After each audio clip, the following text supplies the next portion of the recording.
Tudo bem, galera? Tranquilo? Beleza, beleza. Amanhã começa as aulas. Hoje é dia 31, amanhã é dia 1º, né? Lá no ar que começa todo aquele circo das aulas outra vez. Espero que seja bom para todo mundo, né, gente? Ok? Mas vamos ao que interessa do mundo de biologia aqui do canal do professor.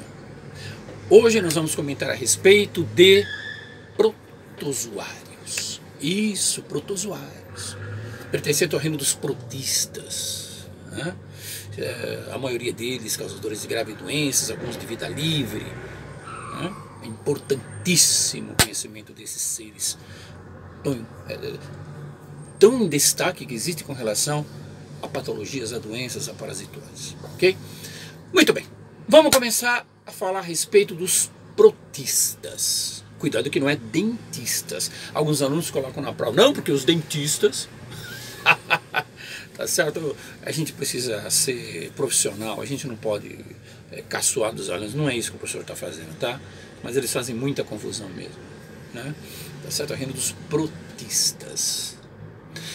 Protistas, pessoal, origem da palavra, etimologia da palavra, vem do grego, vem de próstitos, significa primeiros, próstitos, tá certo? Ok? O certo, na verdade, em vez de falar protista, né, seria protoctistas. Protoctistas seria a maneira mais correta de falar, uma maneira mais atualizada, né? Protoctistas, mas na verdade a gente costuma falar, a gente vê muito isso aí, protistas. Ok? Mas foi quem usou pela primeira vez o termo protista foi um biólogo alemão chamado de Ernest Haeckel, em 1866. Foi o primeiro biólogo, o primeiro estudioso, o primeiro naturalista a usar o termo, então, protistas. Ok? Mais tarde, pessoal, né, que nem o professor já comentou nas aulas de biologia com relação aos reinos, em 1969, né, a data importante do homem foi a Lua, né, o movimento de festival do Woodstock, tudo isso a gente comenta na aula para ilustrar, né? Foi o nosso querido Roberto Whittaker, né? Que estabeleceu então os 5 reinos existentes até hoje. Tá certo? Né? Roberto Whittaker, em 1969, incluindo o reino dos fungos, ele estabeleceu então os 5 reinos, né? Monera, protistas, fungos, plantas e animais. Ok? Isso aí já é sabido, o professor já explicou isso é muito importante. Tá? Mas o foco é protistas. Em 1977, presta atenção, em 1977, né, um biólogo americano chamado de Carl Weiss estabeleceu uma nova divisão dos reinos, né, levando em consideração o critério de fisiologia molecular, mais preciso, relacionando o código genético, relacionando o DNA, né? Então criando a nova classificação dos reinos, que seriam os domínios. Okay? Então, pessoal, em 1977, Carl Weiss criou os domínios: Archaea, Bactéria e Eukarya, né? Os 3 domínios, né? Só para lembrar, o Archaea são seres extremamente primitivíssimos, né? Que conseguem sobreviver em condições extremamente adversas, né? Que nós vimos isso. Bactéria propriamente dito seria o próximo domínio, né? E nós temos aí Eukarya, que guarda todos os seres eucariontes, né? Com a presença de núcleo, citoplasma organizado, né? E dentro desse, na nova classificação, estão nossos queridos protistas. E dentro dos protistas, pessoal, quem seria o alvo principal do nosso estudo? Não seriam as algas, né? As algas unicelulares que fazem fotossíntese, mas seriam os autótrofas, né? Aí não seria então os protozoários. Ah, professor, quer dizer que dentro do reino dos protistas o foco principal da aula são os protozoários? Exato. Olha que interessante. E dentro desse protozoário existe uma grande diversidade. Ok? Mas, pessoal, vamos lá. Quando você fala em protistas, você fala em protozoários. Quando você fala em protozoários, qual é a maneira de definição deles? Como é que você define protozoários? São seres unicelulares, portadores de uma única célula, né? Extremamente microscópicos, só observados a partir da microscopia, ok? Em 100 vezes de poder de resolução você já consegue ver, principalmente quando você faz a prática do infusório. Nós vamos fazer a prática do infusório, que seria a criação de protozoários para a gente fazer observação em lâmina e ver a sua dinâmica, uma variedade muito grande deles, são microscópicos, tá? Todos são eucariontes, possuem células organizadas com núcleos, né? Eucarióticos, né? Que são características de seres eucariontes, a célula organizada, a presença do núcleo interfásico e tudo mais. Heterótrofos, não são autótrofos, tá? São heterótrofos, né? Ou heterotróficos, que a gente pode usar o termo também, e são classificados de acordo com sua locomoção, seus elementos de locomoção. Então é isso, professor? É isso. Deixa eu ver então. Reino protista, foco principal, protozoários. Uma célula só, unicelulares. Eucarióticos, são seres que possuem são seres eucariontes, né, que possuem um núcleo organizado com citoplasma também, possuem organelas celulares. A ameba é um exemplo disso, a entamoeba histolítica. O que mais? Heterótrofos, não fazem fotossíntese, isso é importante também, ou heterotróficos, tá certo? Extremamente microscópicos, ok? Mas quando você fala no grupo, existe uma classificação de acordo com os elementos de locomoção. Sério? É. Tá bom? E é muito legal você aprender isso aí. Muito bacana você ver a classificação, o representante principal, né, e a doença relacionada. Né? Então veja bem, pessoal, vamos começar então com os grupos? Vamos. O primeiro grupo que a gente analisa são os risópodes. Mas cada nome, como é que vai guardar risópodes? Não é risoles, tá, pessoal? Risópodes, tá certo? E a palavra risópodes significa, pessoal, pés como se fossem raízes. Certo? Também chamado de sacordinhos. Ah, professor, dá licença. Ah, precisa, mano. Né? O bonde é pesado, você sabe. Precisa saber isso para o Enem, para o vestibular, e cai mesmo. Então o primeiro grupo que a gente está analisando são os risópodes ou os sacordinhos. Tá bom? Palavras difíceis, risópode, pés, como se fossem raízes, sacordinhos e tudo mais. Né? E o representante principal que nós temos aí, pessoal, que possui aquele movimento ameboide, né? Estica projeta o citoplasma, puxa a célula. Estica o citoplasma, estica a célula. Projeta o citoplasma, estica a célula. Né? Como se fosse a bolha assassina daquele filme, a bolha assassina que vai caminhando assim, ó. Tá certo? Movimentos ameboides. Nós temos como exemplo a entamoeba histolítica. Entamoeba histolítica, exatamente. Né? Chamada de ameba. Nós temos outros tipos de ameba, né? A entamoeba gengivalis, mas a entamoeba histolítica é o representante principal dos risópodes, e por aí você vê que apresenta uma parasitose, uma doença relacionada à disenteria amebiana, a amebíase. E como é que a gente pega uma entamoeba histolítica, professor? Como é que a gente pega, por exemplo, uma doença grave dessa maneira, que desidrata a gente, que faz a gente perder líquido, né? Disenterias fortes, através de uma alimentação com falta de higiene, né? Verduras mal lavadas, água que não é filtrada, falta de higiene pessoal. Isso precisa então ser levado em consideração, né, para o quadro de amebíase. Tem gente que vai no banheiro e não lava a mão. Tem gente que come uma saladinha de alface, uma saladinha de catalã, uma saladinha, por exemplo, de almeirão, e não lava as folhas de alface, principalmente se for aquelas alface toda que tem as rugosas, né? Precisa lavar entre folhinha para folhinha, que a gente só faz isso em casa às vezes. Precisa tomar cuidado com isso. E quando comer lá na rua, um limãozinho por cima, um vinagre. Ah, eu não gosto de vinagre, eu não gosto de limão. Então você adquire gratuitamente um risópode, então uma histolítica, que você emagrece rápido. Disenteria extremamente forte, né? Cólicas intestinais, Disenteria tipo água de arroz. Passa mal, emagrece, disenteria forte, emagrecimento, palidez, cólicas. Professor, estou interessado em perder peso, mas queria continuar comendo. O que eu faço? Também não gosto de fazer exercícios. Adquira gratuitamente uma entamoeba histolítica. Tá certo? Gratuitamente. Você emagrece rapidinho. Né? Compra lá rolos e rolos de papel higiênico, guarda bem, um local específico só para você chamado de banheiro, tá? E uma pomadinha hipoglós, porque vai pegar. Tá bom?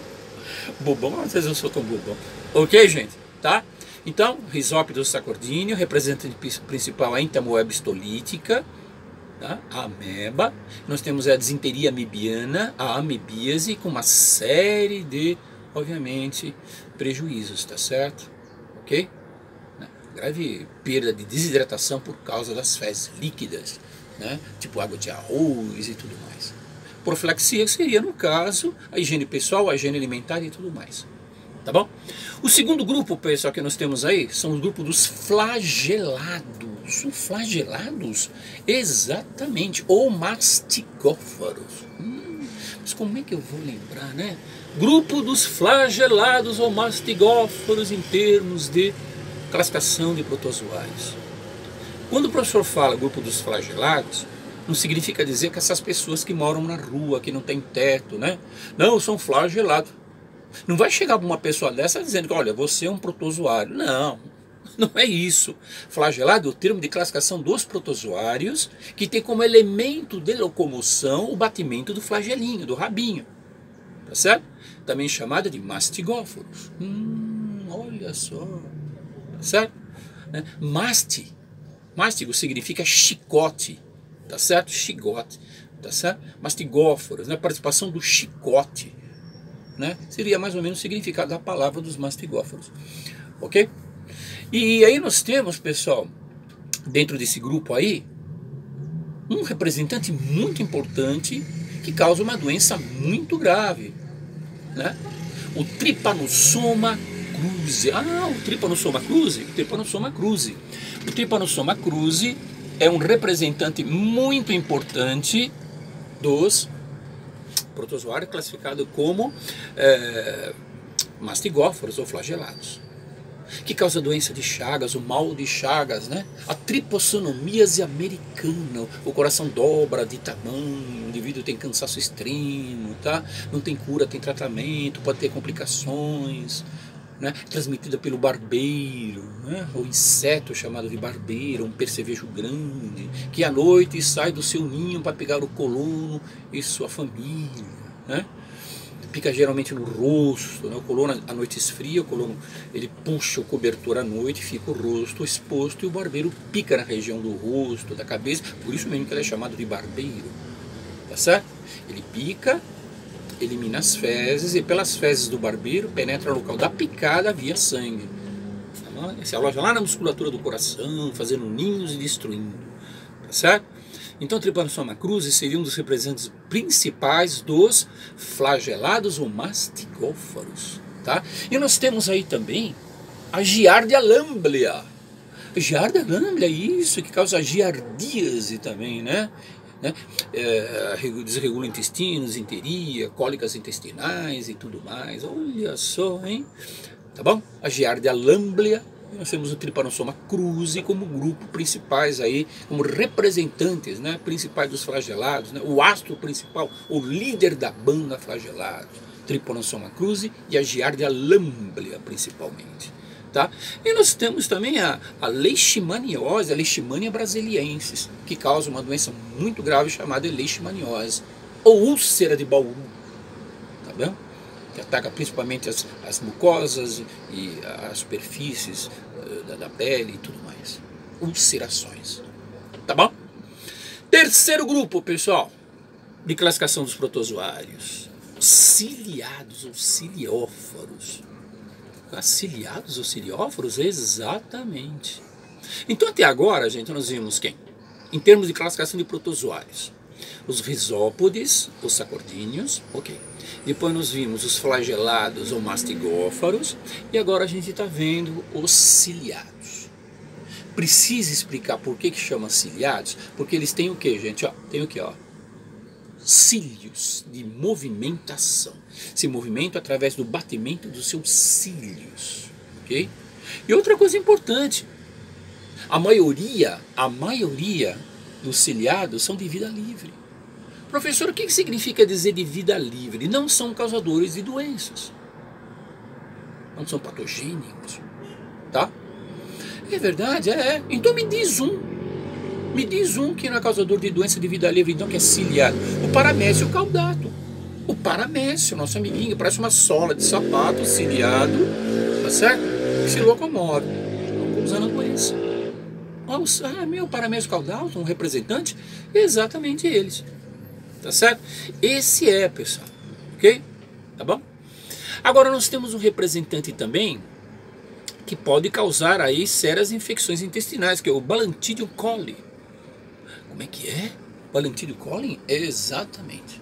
Causa uma infecção intestinal, vamos dizer, né, cólicas intestinais e tudo aquilo muito parecido com a amebíase. Então é um representante patogênico dos ciliados, mas são poucos. A maioria, a grande maioria, é de vida livre, como o nosso querido paramécio. Tá bom? E para acabar a classificação dos grupos, para acabar, nós temos quem? Os esporozoários. Esporozoários? Espera um pouquinho, professor. Rizópodes sacordíneos, movimentação através do citoplasma, arrastando a sua célula, né? Como se fosse coisa, bolha assassina. Depois nós temos aí os flagelados ou mastigófaros, que se movimentam através do batimento do quê? Do seu flagelo. Depois nós temos uma cruz, por exemplo. Depois nós temos os ciliados, que se locomovem através do batimento dos seus cílios. Paramécio caudado, vida livre. E por último, os esporozoários. Os esporozoários, pessoal, tá? Eles não têm elementos de locomoção, são levados. Levados? Que isso, professor? São sapecas? Levados? Tá? Aprontam? Não, não é isso que eu estou falando, cara. São levados pelo sangue, pela corrente sanguínea. Eles não têm flagelos, eles não têm cílios, tá certo? Não tem movimentos ameboides, como por exemplo, aí nós temos os isópodes têm, ok? Então, eles são levados pela corrente sanguínea. E um grande exemplo disso é o plasmódio. Isso, o plasmódio, causador de uma grave doença chamada de malária, maleita, empaludismo, cesão, tá certo? Então, o plasmódio não tem elementos de locomoção, é levado pela corrente sanguínea, que causa uma grave doença chamada de malária. É isso que está acontecendo com os índios lá que estão morrendo, coitadinhos lá, de fome e doenças como a malária e Yanomamis, tá? Agora, não é qualquer plasmódio, depende muito, hein, gente? Quando você fala em malária, em plasmódio, existem 4 tipos de espécies de plasmódio. Você tem o plasmódio malariae, o plasmódio falciparum, que é o pior de todos, que causa o índice de mortalidade a nível de mundo, tá certo? É o falciparum. Você tem o plasmódio ovale, tá? Que não tem no Brasil, tem lá na África, é africano, tá certo? Né? E o malariae, tá certo? Que existe aqui no Brasil, tá? Então você tem 4 tipos de espécies de plasmódio, ok? Tá bom? E fazem parte então dos esporozoários, porque não tem elementos de locomoção, certo? São levados pela corrente sanguínea, tá certo? Então, gente, vamos fazer aquela revisãozinha geral? Vamos lá. Protista. O protoctista, tá certo? Protoctista, maneira mais fácil de falar, tá certo? O grupo dos protistas, pessoal, que foi, obviamente, o protista, o termo utilizado por nosso querido biólogo alemão, Henkel, né? No caso, Ernst Henkel, em 1866, se não me engano, usou pela primeira vez o termo. Significa, então, né, em grego, próstito, significa primeiros. E quando você fala em protistas, a gente fala em protozoários. Tem as algas, não são só os protozoários, tem as algas que fazem fotossíntese, autótrofas, microscópicas, não é essa que eu estou falando, o foco principal são os protistas. Características gerais deles: unicelulares, heterótrofos, não realizam fotossíntese, não sintetizam o seu próprio alimento, não tem clorofila, microscópicos, micrômetro, 1 milímetro dividido por 1000, em termos de microscopia, com 100 vezes de aumento de ocular objetivo, você consegue fazer uma visualização. Tá? Heterótrofos, né? E possuem elementos de locomoção que são classificados. Quais são, então, a classificação de acordo com os elementos de locomoção? Os risópodes ou sacordíneos, tá certo? Que tem como exemplo, aí você tem a ameba, entemoeba histolítica, amebíase. Você tem os flagelados ou mastigófaros, portadores de chicote. Nós temos o Trypanosoma cruzi como exemplo principal, tá certo? Importantíssimo, né? Giardia lamblia também, que você pode até colocar. Ciliados ou cilióforos, né? Locomoção através de pequenos cílios. A maioria quase de vida livre, com algumas exceções, tá certo? Nós temos o paramécio caudado como exemplo principal. Que mais? E para acabar, nós temos os esporozoários. Não existem elementos de locomoção para esses carinhas aí, tá? São levados pelo sangue, através da corrente sanguínea, o sangue circulante. E nós temos como grande exemplo, o líder da banda, tá certo? O plasmódio, que causa a malária. Febres altíssimas, em horário certo, 72 horas e 72 horas, 42 e 42, né? Tá certo? Grave, uma doença bem grave. Pode levar ao óbito, né? Tá certo? Então nós temos esse grupo de protozoários de acordo com sua locomoção. Não esqueça então, hein? Risópodos sacordíneos, flagelados ou mastigóforos, ciliados e esporozoários ou esporozoa. Tá bom? Com seus representantes principais. Além desses representantes, tem mais. Ok? Beleza? Deu para guardar? Ótimo. Ok, pessoal, um grande abraço para vocês. Higiene pessoal, higiene alimentar quando você for comer por fora, tá? Ao sair dos banheiros também. Cuidado onde você come, que às vezes o barato sai caro. Cuidado com aqueles lanches rápidos de rua, churrasco à grega, uma delícia, mas pode higiene alimentar. Nas saladas que você come, por exemplo, em comida por quilo, que você não tempera, um limãozinho, um vinagre, precisa temperar, precisa tomar cuidado, certo? E outras coisas mais, ok? Parasitologia. Estamos vendo parasitologia, tá bom? Um grande abraço, professor, um grande beijo e até lá, gente. Fui!